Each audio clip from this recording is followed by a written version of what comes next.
네, 반갑습니다 여러분. 조코피TV 조현일입니다. 자, 오늘은 케빈 듀란트에 대해서 이야기를 해볼까 합니다. 자, 듀란트의 피닉스 선즈, 또 피닉스 선즈의 듀란트, 올 시즌 참 좀 위태로운 동행이 이어지고 있죠. 자, 그러다 보니까 뭐 듀란트에 대한 이런저런 소문들이 굉장히 많이 나오고 있는데, 케빈 듀란트의 피닉스 선즈는 뭐 이대로라면 플레인 토너먼트를 굉장히 좀 피하기 어려운 상황입니다. 시즌 내내 5할 승률과 싸우고 있고, 또 듀란트 역시도 이번 트레이드 데드라인에 본인의 이름이 나왔다는 것 자체를 상당히 좀 불쾌해하고 좀 불편했었는데, 뭐 그래서 그런지 이번 시즌 끝나자마자 듀란트는 트레이드가 될 것이다. 이건 모두가 다 알고 있는 사실이고, 그래서 몇몇 팀들이 듀란트를 데려오는데 아주 큰 관심을 보일 것이다 라는 보도가 나오고 있습니다. 자, 일단 듀란트 그리고 피닉스의 현재 상황부터 살펴보도록 하겠습니다. 자, 피닉스와 듀란트는 현재 위기 상황이죠. 일단 피닉스의 뭐 성적 자체가 플레인 토너먼트도 장담할 수 없을 만큼 상당히 좋지 못합니다. 자, 그러다 보니까 굉장히 많은 소문들이 나오고 있죠. 미네소타가 케빈 듀란트 영입에 혈안이 돼 있다. 혹은 뭐 댈러스도 관심이 있고 레이커스도 듀란트를 노릴 수 있는 다크호스다.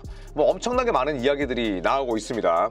자, 여기에 대해서 듀란트는 무슨 얘기를 했었냐면, 이거는 그냥 사업일 뿐이고 누구든지 팔릴 수 있고 누구든지 살 수 있다. 이거는 뭐 누구든지 경매에 붙여질 수 있기 때문에 대수롭지 않다는 얘기를 했었습니다만, 듀란트가 이번 트레이드 데드라인 때 트레이드가 될 뻔했잖아요. 그런데 이런 상황이 본인에게 처음이다 보니까 좀 언짢은 기색도 함께 내비쳤습니다. 자, 그리고 샴즈의 보도에 따르면 이번 트레이드 데드라인 때 듀란트가 골든스테이트로 가는 게 거의 뭐 확정되지 않았나? 이런 시기가 있었습니다. 실제로도 조나단 쿠민가도 피닉스로 트레이드 되는 것으로 알고 있었다. 뭐 이런 루머도 나왔었는데, 골든스테이트 워리어스가 듀란트를 영입하기까지의 걸림돌은 딱 하나였어요. 바로 듀란트가 워리어스로 가기를 원하지 않는다는 부분 때문이었고, 그리고 나서도 듀란트에게 문의했던 팀들이 굉장히 많았는데 한번 시간 순으로 살펴보겠습니다. 자, 일단 맨 오른쪽부터 볼까요? 자, 맨 오른쪽부터 보면 가장 먼저 듀란트 데드라인 때 문의했던 팀은 댈러스였습니다. 네, 그래서 쫙 보시면 총 6개 팀인데 30개 팀 가운데 6개 팀이면 20%잖아요. 그러니까 전체 팀의 5분의 1이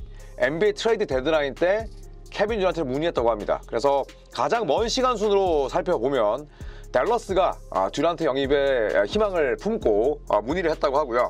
그리고 29시간 전에 골든스테이트 워리어스가 역시나 듀란트를 데려오고자 문의를 했습니다. 그리고 피닉스 선즈도 이 딜을 만약에 단행했더라면 제가 말씀드렸지만 지미 버틀러, 그 다음에 쿠민과 발렌슈나스 1라운드 픽 다발을 받을 수 있었는데, 듀란트가 가기 싫다고 했고 피닉스가 이를 수용해서 결국 딜을 만들어내진 않았어요.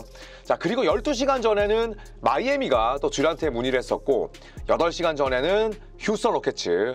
휴스턴 로켓츠도 지금 계속해서 케빈 듀란트와 링크가 돼 있죠. 그런데 일단 휴스턴 로켓츠는 데빈 부커에게도 관심이 있다고 합니다만, 당장 휴스턴 로켓츠가 굉장히 많은 에셋을 줄 수 있는 팀이죠. 드래프트 픽, 그 다음에 또 차고 넘치는 유망주, 뭐 이런 부분들이 있기 때문에 휴스턴 로켓츠도 한번 전화를 걸었다고 합니다.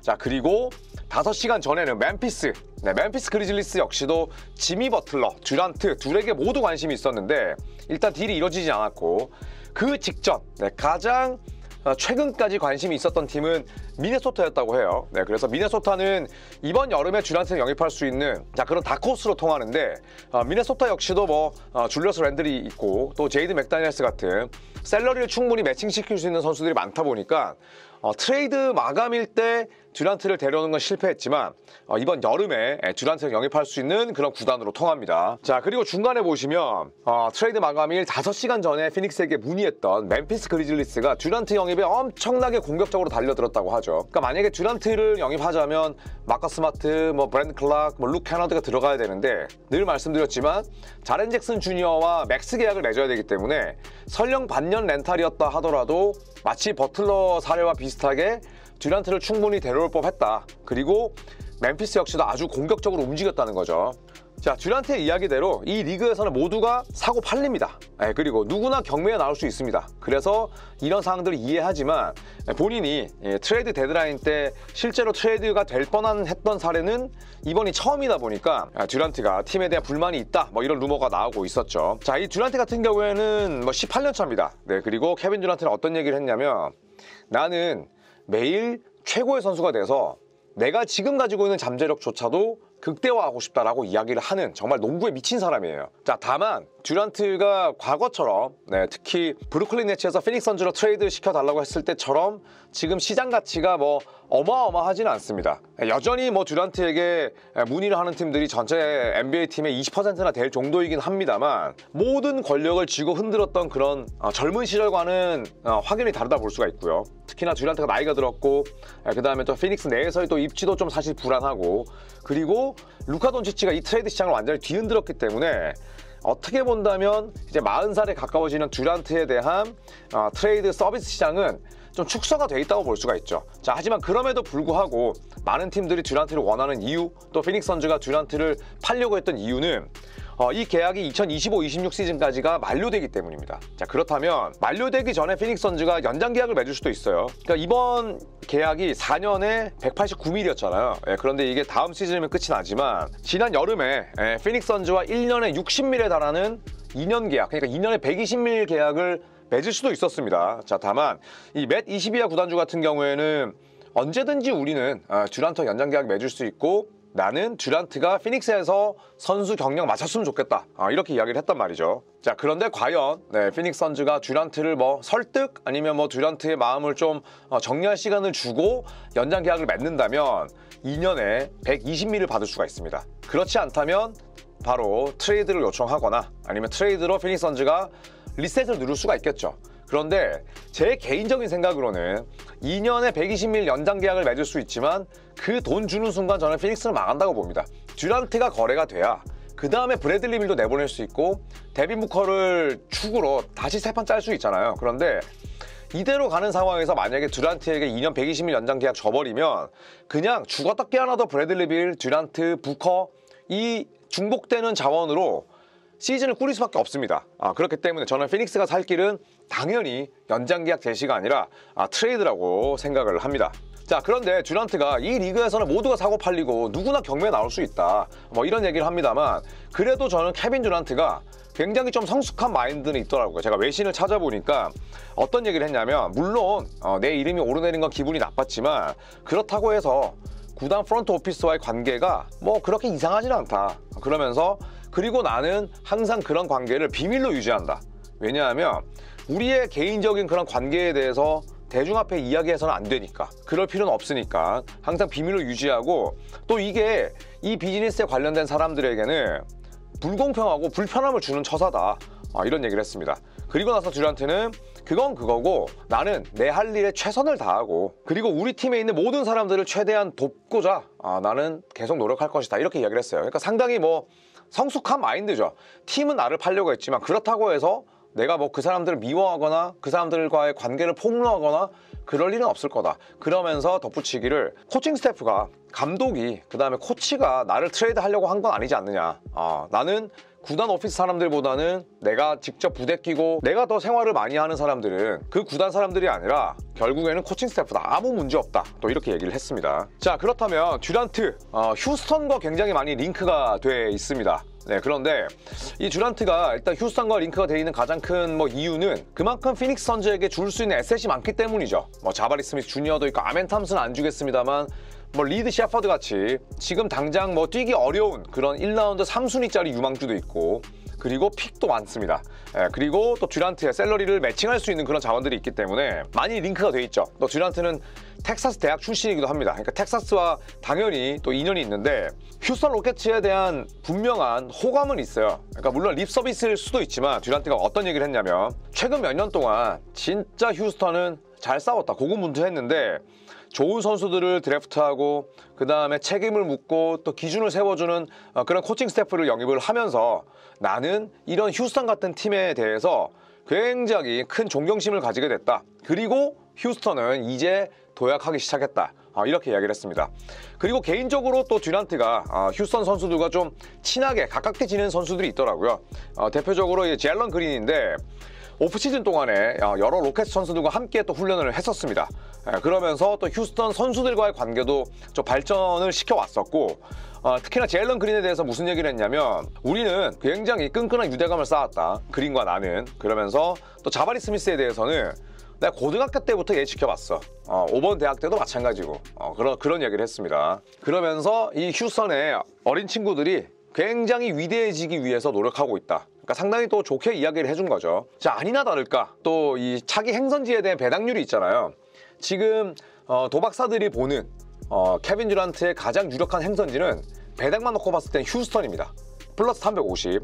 그 다음이 뉴욕 닉스고요. 그리고 골든스테이트 워리어스 여전히 있습니다. 여기에 마이애미 히트, 오클라호마 시티 썬더로 갈 리는 없을 것 같은데 썬더가 있고, 그리고 댈러스, 클리퍼스, 미네소타, 또 워싱턴은 케빈 듀란트 고향과 가깝습니다. 고향 팀이나 다름없죠. 그래서 워싱턴이 있었고, 토론토 랩터스도 있는데 글쎄 뭐 인그램이 있기 때문에 뭐 저 배당은 얼마나 정확한지 모르겠습니다만 어쨌든 저 배당, 도박사들이 매긴 배당은 골든스테이트가 아닌 휴스턴 행에 더 무게를 싣는다고 볼 수가 있겠죠. 자, 그래서 결론만 말씀드리자면 일단 피닉스 선즈의 케빈 듀란트가 휴스턴 로켓츠의 연건들과 상당히 좋은 유대감을 쌓고 있고, 또 이메 우덕화 감독에 대한 믿음도 가지고 있고요. 자, 무엇보다 피닉스 선즈의 2027년, 2029년 1라운드 픽을 휴스턴이 가지고 있어요. 그러면 듀란트를 영입하는 대가로 내가 줬던 픽을 다시 가져올 수 있기 때문에 이런저런 이야기들이 나오는 거죠. 자, 그리고 가능성은 희박해 보이지만 스포르팅 뉴스에 따르면 레이커스도 듀란트를 노릴 수 있다. 왜냐하면 르브론 제임스가 옵트 아웃이라고 또 뭐 저렴한 금액의 계약을 맺으면서 또 듀란트를 위한 룸을 줄 수도 있고, 그리고 또 계약이 만료되는 선수들, 그 다음에 약간의 악성 계약자들, 그러니까 셀러리를 매칭할 수 있는 그런 자원들이 있기 때문에 듀란트를 영입할 수도 있다는 게 이제 이 글의 요지인데, 일단 2031년 드래프트 픽은 있습니다. 그리고 만약에 듀란트를 영입하고자 또 달튼 크넥트 같은 유망주들을 넣을까요? 크넥트는 빼겠죠. 정황상. 그렇다면 피닉스 선즈가 굉장히 뭐 매력을 느낄 만한 그런 에셋이 레이커스에는 많지 않습니다. 왜냐하면 듀란트를 내보내는 대가로 피닉스가 가장 갖고 싶어하는 건 드래프트 지명권이고요. 그 다음에 당장 써먹을 수 있는 선수, 그리고 셀러리 덤프일 거 아니에요. 그런데 지금 뭐 이 글에도 나오듯이 레이커스는 그럴 만한 선수들이 많지 않습니다. 일단 드래프트 지명권도 하나밖에 없고, 그리고 여기서 뭐 거래가 됐을 때 건네줄 수 있는 선수는 뭐 제라드 밴더빌트, 게일 빈센트, 뭐 막시 클리바 이런 선수들인데 전혀 뭐 피닉스 입장에서는 구미가 당기지 않죠. 그래서 요런 아이디어도 있다. 처음에 저희가 골든스테이트 워리어스와 버틀러가 뭐 함께 할 수 있다, 이런 걸 나왔을 때 많은 분들께서 또 악플도 다셨잖아요. 어디서 찌라시 들고 와가지고 하냐고. 그런데 이런 일이 일어날 수도 있습니다. 그렇잖아요. 리그에서는 어떤 일이든 일어날 수 있기 때문에 이런 것도 있구나 정도로만 또 생각을 해주시면 될 것 같습니다. 자, 피닉스 선즈의 현재 상황은 굉장히 좋지 않습니다. 일단 팀은 계속해서 5할 승률 아래를 찍고 있고, 그리고 피닉스 선즈가 플레인 토너먼트를 또 뚫기 위해서는 골든스테이트, 새크라멘토, 댈러스 같은 팀들을 일단 하나하나 떨어뜨려야 되겠죠. 정규 시즌 통해서. 그런데 분위기는 좋지 않고, 그리고 셀러리는 미친 듯 막혀 있습니다. 듀란트가 51mm, 브래들리 빌이 50mm인데 트레이드 거부권이 있고요. 그 다음에 데빈 부커가 49mm입니다. 그러니까 저 3명에게만 150mm 나가는데 150mm 나가는 거 괜찮아요. 문제는 이 3명이 너무 겹친다는 겁니다. 서로 다른 장점, 서로 대조되는 그런 면들이 있어야죠. 뭐 예를 들어 지미 버틀러나 스테픈 커리처럼. 그런데 저 3명은 너무너무 겹칩니다. 그러다 보니까 시너지 효과가 나질 않고, 트레이드로 닉 리차즈를 데려왔습니다만 인사이드도 너무 헐겁고, 그러니까 총체적인 난국입니다. 그러다 보니까 데빈 부커가 저렇게 활약을 하고 있고, 그리고 듀란트도 얼마 전에 3만 득점 넘기면서 여전한 효율을 발휘하고 있지만, 팀 측면에서 놓고 본다면 점점 이제 배가 가라앉고 있는 형국입니다. 그래서 어떤 변화든 필요한데 이제 미드 시즌의 변화를 가져갈 건 피닉스는 더 이상 없어요. 있어봤자 바이아웃 시장이지만 에이프런 초과가 있기 때문에 12.9밀 아래쪽만 데려올 수 있습니다. 사실상 더 전력을 보강할 수 있는 방안은 없다고 보시면 되는데, 그렇다면 시즌이 끝나자마자 오프시즌, 특히나 FA 시장, 트레이드 시장, 드래프트 시장이 열렸을 때 가장 먼저 움직일 팀이 저는 피닉스 선즈가 아닐까 생각을 합니다. 아까 구단 수뇌부와의 관계에서도 굉장히 또 좋은 말을 했었고, 또 무슨 말을 했었냐면, 내가 전에도 잡음을 겪어본 적이 있기 때문에 뭐 항상 이해는 한다. 하지만 내가 트레이드 마감일에 이런 일을 겪은 건 처음이다. 그러면서 정리해보자면 나는 이런 경험을 해본 적이 없다. 하지만 어떤 일이 일어나고 있는지는 이해한다. 괄호 그래서 빡친다. 뭐 이 정도거든요. 충분히 선수로서 가질 수 있는 그런 스탠스라 볼 수가 있고, 얼마 전에 라모나 쉘번 리포터가 무슨 얘기를 했냐면, 피닉스 선즈의 락커는 분위기 개판이야. 거기 지금 라커룸에 독이 있는 것 같아, 이런 이야기를 했을 때 듀란트가 아주 정면으로 반박했습니다. 그래서 무슨 얘기를 했냐면, 아니 경기에 뛰지도 않는 사람이 경기 시작 45분 전에 라커룸에 들어가면 무슨 뭐 그런 연결된 장면을 볼 수 있을까? 그건 아닐걸? 이런 얘기를 하면서 선수들 전부 다 45분 전이면 경기 모드다, 게임 모드에 있고 그 다음에 서로 대화도 안 한다, 경기를 준비해야 되니까, 그렇게 이야기를 하면서 라마나 쉘번의 그 보도에 따라서 정면 반박을 했죠. 그리고 덧붙이기를, 트레이닝실에 4-5명의 선수가 있을 수도 있고 그리고 웨이트실에 있을 수도 있다. 경기 직전에는 누가 들어오든 간에 선수들이 그 누군가를 환영해 줄 만한 그런 환경이 아니다. 우리는 플레이할 준비를 하고 있기 때문에. 그래서 지금 시즌 시작한 지 4개월 됐는데 딱 5분 정도 보고 우리 팀의 라커룸에 독이 있다, 독을 풀어놓은 것 같다, 독성이 있다 라고 이야기를 하는 건 불공평한 처사다. 라커룸에 온 건 딱 그때뿐인데 그런 이야기를 만들어낼 수 있어? 나는 불가능하다고 보는데. 그리고 이거는 공평한 일이 아니다. 말씀드린 것처럼 이것도 게임의 일부고 그 다음에 비즈니스의 일부지만 그 보도는 틀렸다, 이렇게 이야기를 했습니다. 그러니까 어느 정도 뭐 무조건 상대에 대한 비판이나 비난을 하는 게 아니라 선수들이 45분 전에는 이러이러한 상황에 놓여 있고 그 다음에 누군가는 트레이닝실, 누군가는 웨이트실에 가 있기 때문에 또 선수들이 예민할 수밖에 없는 시간대이기 때문에 누군가를 환영해 줄 수 없다. 그런데 그거를 4개월 동안 우리 팀의 라커룸 분위기를 5분 들어오고 나서 알 수 없는 노릇 아니냐? 저는 최대한 좀 예의를 지키면서 이야기를 한 것 같아요. 여러 팀들이 듀란트 영입에 관심이 있고 피닉스 선즈는 완전히 지금 침몰하고 있습니다. 저는 댈러스는 지금 기대 이상으로 잇몸들의 활약이 너무 좋고, 골든스테이트는 버틀러 영입하고 나서 3승 1패입니다. 그리고 세크라멘토도 마켈 펄츠 데려오고 또 잭 라빈이 엄청나게 지금 맹활약을 하면서 분위기 자체가 나쁘지 않거든요. 그래서 굳이 저는 댈러스, 그 다음에 골든스테이트, 세크라멘토, 피닉스 중에 가장 성적이 낮을 팀을 꼽으라고 한다면 저는 피닉스이지 않을까. 그리고 이런 총체적 난국 상황에서 여러 가지 계약과 관련된 잡음이 들리다 보니까 듀란트에 대한 루머가 멈추지 않는 것 같습니다. 자, 그런 의미로 저희가 이 컨텐츠를 한번 제작해봤고요. 과연 라스베가스 도박사들의 예언대로 케빈 듀란트가 휴스턴으로 갈지 아니면 미네소타로 갈지 혹은 제3의 팀으로 갈지 함께 지켜보시죠.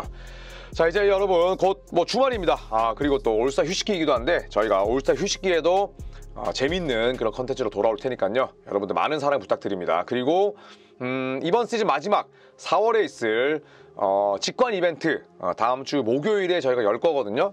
그래서 그것도 많이 기다려주시면 감사하겠습니다. 여러분 늘 고맙습니다.